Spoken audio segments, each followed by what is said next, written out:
In order to reach the surface of Venus before being destroyed, the Soviets redesigned the space probe to make it fall through the atmosphere more quickly.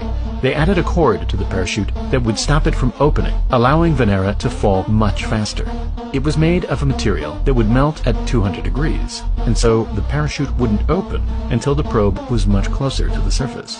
Since the pressure on the surface was still unknown, the engineers went overkill with Venera's protection. The walls were 2 times thicker, and the space probe could now withstand a pressure of 180 atmospheres. The Soviets were ready to put Venera 7 through hell. As it hit the atmosphere, the lander slowed all the way down and deployed its parachute.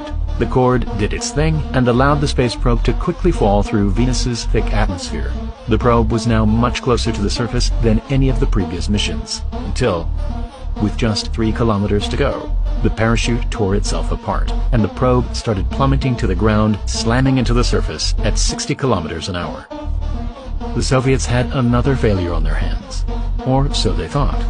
A few weeks later, when reviewing the data, they noticed that a very weak signal had actually been transmitting for 23 minutes after the lander hit the surface.